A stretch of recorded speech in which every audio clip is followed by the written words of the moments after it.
Spinoza a découvert le véritable père de Jésus, et pourquoi l'Église le cache encore. Il existe dans l'histoire humaine des questions qui ne vieillissent pas. Elles traversent les civilisations comme des comètes silencieuses, laissant derrière elles une traînée de lumière et de vertige. Ce sont des questions que l'on ne pose qu'à voix basse, lorsque la nuit est épaisse et que la conscience, soudain libérée des apparences, accepte de regarder en face les mystères que le jour cache jalousement. Parmi ces questions, une brûle plus que les autres. Une question qui, depuis 2000 ans, agit comme un séisme endormi sous la surface du monde chrétien. Une question que l'on effleure parfois, mais que l'on n'explore jamais, tant ses profondeurs paraissent dangereuses. Qui était vraiment le Père de Jésus? Elle semble simple. En réalité, elle est explosive. Car toucher à cette interrogation, c'est toucher au cœur même de la révélation. C'est ouvrir une porte que beaucoup préfèrent voir scellée, verrouillée, oubliée. Ce n'est pas un manque de curiosité qui a empêché l'humanité d'aller plus loin, mais une forme sacrée de peur. La peur de trouver une réponse qui ferait trembler les fondations même de la foi. La peur de découvrir que la lumière n'est peut-être pas là où on nous a appris à la chercher. Et pourtant, quelqu'un a osé franchir cette porte. Un philosophe dont le nom est encore prononcé avec un frisson. Un mystique que les autorités religieuses ont préféré réduire au silence.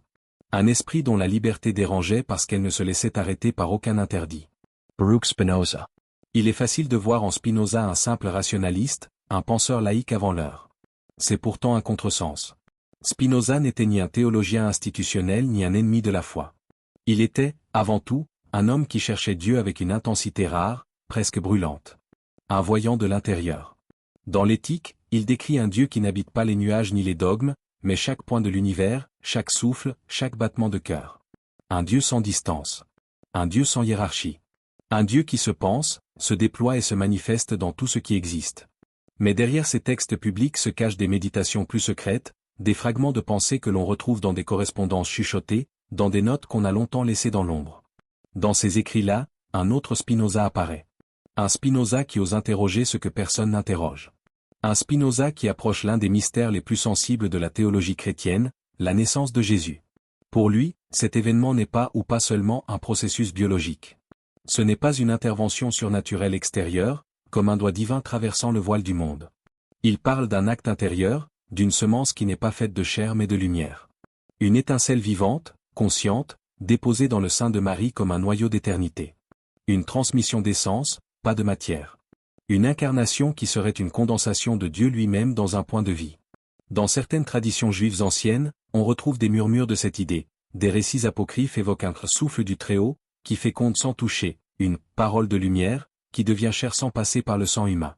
Le proto-évangile de Jacques, par exemple, présente une scène où Marie reçoit une présence lumineuse avant toute conception visible. Quelques écrits de Quinran parlent d'un « Fils de Dieu », engendré par « l'esprit de connaissance », et non par un homme. Spinoza, fascinant lecteur des traditions antiques, semble avoir compris que ces textes ne décrivent pas un miracle physique, mais un phénomène ontologique, la naissance d'un être dont l'origine n'est pas terrestre. Et alors surgit la question que personne n'ose prononcer mais que vous sentez déjà vibrer dans votre cœur. Et si le véritable Père de Jésus n'était pas celui que l'Église a enseigné pendant 20 siècles? Et si la paternité divine n'était pas un dogme, mais un secret initiatique? Et si Spinoza avait mis le doigt sur une vérité que les institutions religieuses n'ont jamais voulu entendre? Car si Jésus est né d'une lumière, alors celui qui l'a engendré n'est pas un Dieu distant, hiérarchisé, monarchique. C'est le Dieu de Spinoza. Le Dieu qui remplit tout. Le Dieu qui circule dans chaque être et qui, un jour, aurait choisi de s'autocondense dans un homme. Un Père qui n'est pas extérieur, mais intérieur. Un Père qui n'est pas au-dessus, mais au-dedans.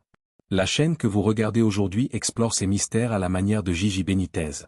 Un souffle contemplatif? Une enquête sacrée? Une recherche où l'intuition se mêle à la raison, où l'écriture devient un portail vers l'invisible. Et aujourd'hui, nous touchons à l'un des secrets les plus lumineux, et les plus dangereux. Bienvenue au seuil d'un mystère qui, une fois ouvert, ne se referme plus. Pour comprendre ce mystère, il faut revenir à la source. Pas aux interprétations, pas au catéchisme, mais au texte même, à la manière d'un exégète ancien qui écoute les Écritures respirer. Car la vérité ne se trouve pas toujours dans ce qui est écrit, mais souvent dans ce qui affleure entre les lignes, dans ce que la lumière révèle en silence. Tout commence par un verset que l'on croit connaître, tiré de l'Évangile de Luc. Un verset cité, enseigné, célébré dans toutes les églises du monde. L'Esprit Saint viendra sur toi, et la puissance du Très-Haut te couvrira de son ombre. Lucas, 35. À première vue, c'est une affirmation simple, Marie est visitée par l'Esprit. Mais dès que l'on observe le vocabulaire grec épiskiase, couvrir de son ombre, quelque chose d'étonnant se produit. Cette expression n'est pas employée pour parler d'une action corporelle ou reproductrice. Elle est utilisée dans la Bible pour décrire la descente de la Shekinah, la présence divine, lorsqu'elle envahit un espace sacré. Dans Exode 40, 35, Moïse ne peut même pas entrer dans la tente du rendez-vous parce que la nuée la couvrait, et la gloire de YHWH remplissait le lieu. Couvrir de son ombre, c'est un terme de théophanie, un signe d'irruption du divin, un phénomène lumineux et non biologique. Ainsi, Luc ne décrit pas une fécondation au sens humain. Il décrit un embrasement de Marie par la présence de Dieu.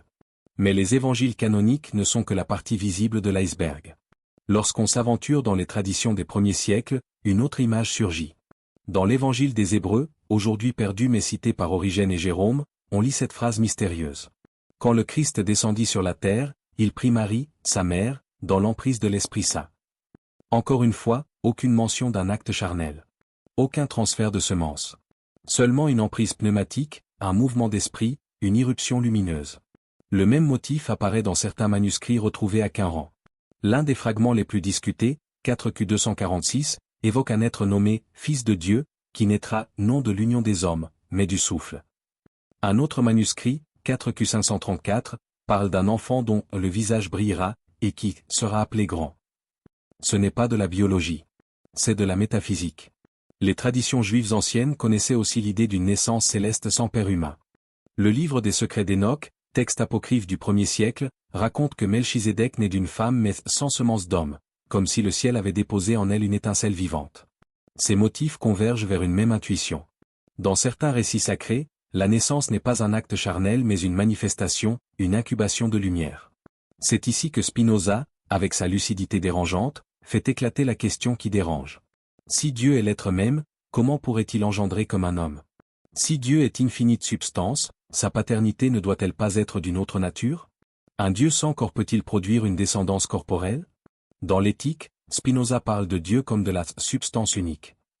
Il affirme que tout ce qui existe n'est qu'une expression ou une modalité de cette unique réalité divine. Dans cette vision, Dieu ne donne pas la vie comme un père humain.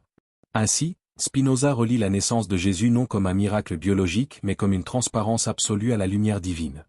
Jésus serait engendré non pas par la chair, mais par la communion totale de son âme avec Dieu. Cette idée, dangereuse pour les autorités religieuses, trouve pourtant un écho dans les Écritures elles-mêmes. Dans les écrits de Paul, Jésus n'est jamais décrit comme le fils biologique de Dieu. Il est l'image du Dieu invisible. Colossiens 1, 15. La splendeur de sa gloire et l'empreinte de sa substance. Hébreux 1, 3. Ces expressions sont techniques. Elles ne désignent pas une généalogie. Elles désignent une théophanie. Un être qui rend visible ce qui ne peut pas être vu. Dans plusieurs textes apocryphes gnostiques, comme le Pistis Sophia, comme le deuxième traité du Grand Sept, comme le protévangile de Jacques, Jésus est décrit comme un rayonnement premier, un fils de la lumière, une émanation du Père vivant. Aucun de ces textes n'évoque un acte charnel. Tous parlent de lumière, de souffle, de présence. Spinoza, lecteur silencieux mais profond des traditions anciennes, voilà une clé. Pour lui, le Père de Jésus n'est pas un être extérieur, séparé, anthropomorphisé. C'est le Dieu total. Le Dieu qui remplit toute chose. Le Dieu qui ne peut engendrer que par la lumière. Car sa nature est lumière. Dans cette lecture, Jésus n'est pas le fils d'un Dieu qui agit comme un homme. Il est le fils d'un Dieu qui agit comme la lumière agissant sur un cristal. Le mystère n'est plus biologique. Il devient ontologique. Et c'est là que le puzzle scripturaire s'assemble enfin. Les textes canoniques, les écrits apocryphes, les traditions juives secrètes, les intuitions philosophiques, tout semble converger vers une seule vérité. La paternité divine n'est pas un acte de chair, mais un acte de lumière. Lorsque l'on quitte le terrain solide de l'histoire pour marcher dans les régions subtiles du symbole, quelque chose se transforme. Les mots perdent leur poids, les récits deviennent des miroirs, les personnages se dissolvent, et il ne reste plus que la lumière intérieure des mystères. C'est là que les anciens initiés se rendaient, dans un espace où le langage cesse d'être une explication et devient un passage. Car ce qui se joue dans la naissance de Jésus, lorsqu'on en écarte la lecture matérielle, ressemble moins à un événement biologique qu'à un geste cosmique. Une sorte de réunion secrète entre deux pôles de l'être. L'humanité symbolisée par Marie, et la source symbolisée par l'Esprit. Et de cette rencontre naît non pas un enfant au sens commun, mais un être unifié, transparent, illuminé de l'intérieur. Marie n'est plus seulement une femme. Elle devient l'archétype de l'âme humaine, cette terre intérieure capable de recevoir le souffle divin. L'esprit n'est plus une force externe. Il devient le souffle primordial, la conscience infinie qui cherche un espace pour se refléter. Et Jésus n'est plus seulement un personnage. Il devient l'union, la jonction entre la chair et l'infini, la matière et la lumière. Les mystiques juifs l'avaient pressenti. Ils parlaient d'un être nommé Ben Hashekina, le fils de la présence, qui n'apparaissait que lorsque le cœur devenait aussi clair qu'un ciel sans nuages. Non pas un enfant conçu par des organes, mais une vibration née d'une transparence parfaite. Spinoza, avec sa manière unique d'unir la raison et la contemplation, semble rejoindre cette vision. Il écrit que Dieu engendre en l'homme une idée de lui-même. Cette phrase, simple en apparence, cache un gouffre métaphysique. Si Dieu engendre une idée de lui-même en l'homme, cela signifie que la divinité ne crée pas de manière matérielle. Elle éclot, elle se reflète, elle prend forme dans la conscience. Et si Jésus était cette idée vivante, cette illumination offerte à une humanité prête à la recevoir? Non pas une conception biologique, mais une épiphanie incarnée, une parole devenue chair parce que la conscience de Marie était devenue assez pure pour accueillir la lumière comme une matrice accueille la graine. Les premiers chrétiens gnostiques avaient déjà cette intuition. Dans l'évangile de Philippe, l'un des textes les plus audacieux de Nag Hammadi, on lit « La véritable naissance est une naissance de lumière. Il n'y a pas là de biologie. Il y a une métamorphose. La naissance véritable ne se produit pas dans un corps, mais dans une âme. » Dans cette perspective, la question « Qui est le Père de Jésus ?» se transforme. Elle cesse d'être un mystère historique pour devenir un mystère initiatique. Le Père n'est pas un personnage. Le Père n'a pas de visage, pas de forme, pas de limite. Le Père est une dimension, un niveau d'être, une lumière originelle qui précède toutes les formes. Lorsque les évangiles parlent du Père, ils ne parlent pas d'un individu céleste assis sur un trône. Ils parlent de la source, du fond, de la racine de toute chose. Une réalité si vaste qu'aucun mot humain ne peut la contenir. C'est cette dimension que Spinoza ose poser comme géniteur. Non pas un Dieu anthropomorphique, mais un océan de lumière. Non pas un Père biologique, mais une vibration pure qui engendre non par semence mais par révélation. Alors, la scène de l'Annonciation devient autre chose.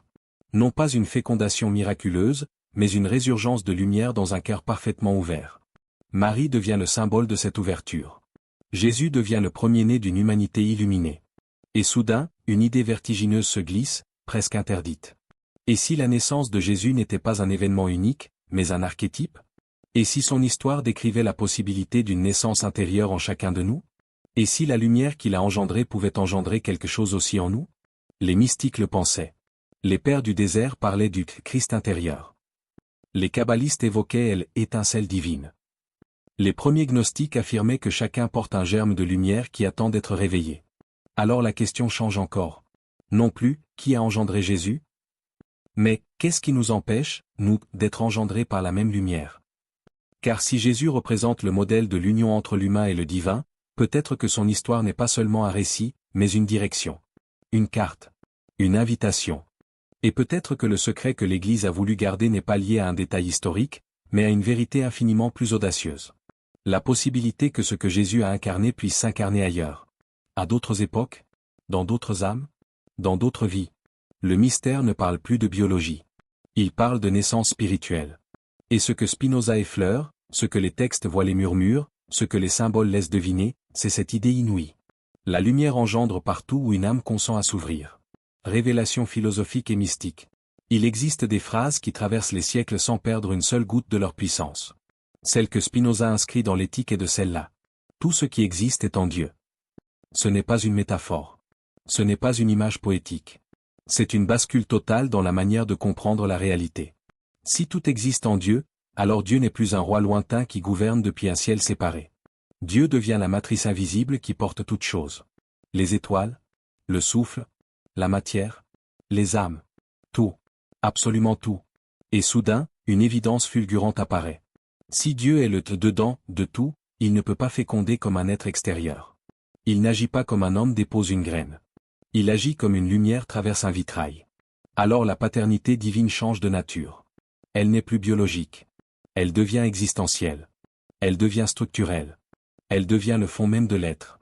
Dans les traditions mystiques hébraïques, le mot « Père » ne désigne pas un individu céleste. Il désigne la source, la cause première, la lumière originaire. Le Père est l'origine silencieuse. La vibration première. Le rayonnement qui nourrit tout ce qui existe, comme la sève nourrit un arbre de l'intérieur. Si l'on comprend cela, l'histoire de la naissance de Jésus devient autre chose. Non pas la visite d'un Dieu-homme venu féconder une femme. Mais l'instant où l'humanité, symbolisée par Marie, devient tellement transparente que la source peut s'y refléter sans déformation. Marie n'est plus seulement une jeune fille juive. Elle devient l'image de l'âme parfaitement ouverte, celle qui ne résiste plus à la lumière. Spinoza n'a jamais dit cela de manière explicite. Il l'a suggéré. Il l'a laissé apparaître dans la manière même dont il pense Dieu. Un Dieu qui ne vient pas du dehors. Un Dieu qui se révèle du dedans. Alors la question qui semblait la plus dangereuse devient soudain lumineuse. Où se trouve la paternité divine? Dans un acte biologique que personne n'a vu? Ou dans la lumière intérieure qui traverse la création depuis toujours? Dans l'évangile de Jean, Jésus prononce la phrase la plus explosive qui soit. Moi et le Père, nous sommes un. Ce n'est pas un titre. Ce n'est pas une revendication de filiation physique. C'est un dévoilement ontologique. Il n'y a pas deux réalités, l'homme et Dieu, mais une seule, lorsque la conscience devient transparente. Les mystiques l'avaient compris. L'unité n'est pas un privilège, c'est un état. Un état rare, presque impossible, mais pas inaccessible. Spinoza lit les paroles de Jésus non comme une déclaration dogmatique, mais comme le témoignage d'une expérience intérieure.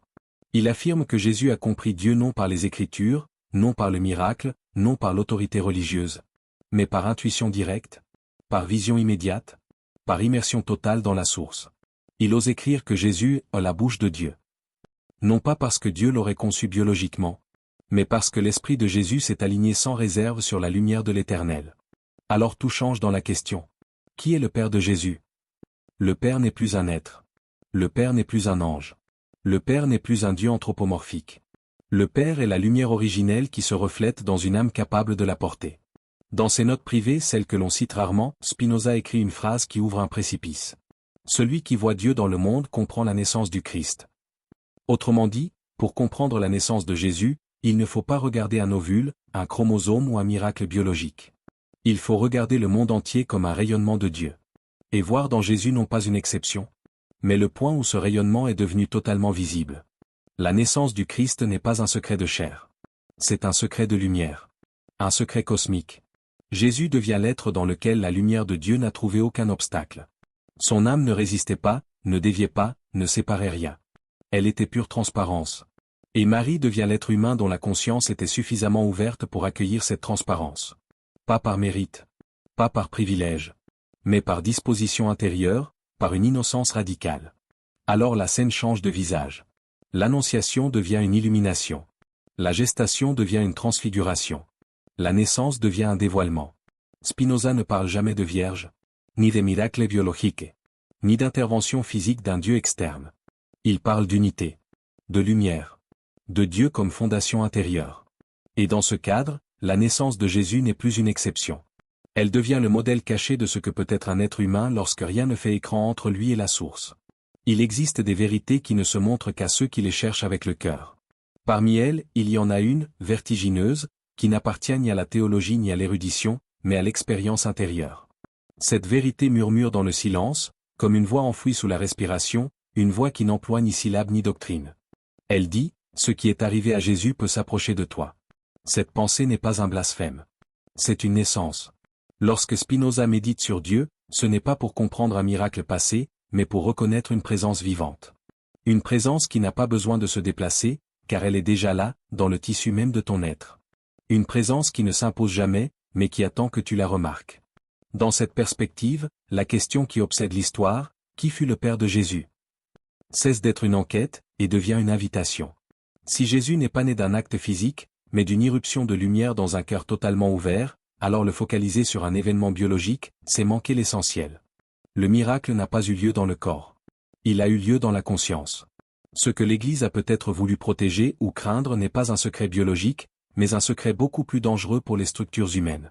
Si la lumière qui a engendré Jésus n'est pas matérielle, si elle n'est pas réservée, si elle ne dépend d'aucune intervention extérieure, alors cela signifie qu'elle cherche à engendrer quelque chose en toi. C'est cette idée qui renverse tout. C'est cette idée qui rend l'histoire du Christ vivante. C'est cette idée que les mystiques répétaient dans les grottes, dans les déserts, dans les manuscrits brûlés. Dieu ne naît pas une seule fois. Il naît chaque fois qu'un cœur s'ouvre. Paul l'affirme sans voile dans Galates 4, 19. Christ doit se former en vous. Cette phrase n'est pas un symbole. Elle est un processus. Elle dit que la naissance du Christ ne s'est pas arrêtée à Bethléem, qu'elle continue dans le monde chaque fois qu'une âme accepte de devenir transparente. Et dans 2 Corinthiens 3, 18, il ajoute: Nous sommes transformés de gloire en gloire. Comme si chaque être humain était un miroir de plus en plus pur, dévoilant une lumière qui était là depuis toujours. C'est là que le mystère se renverse et se révèle.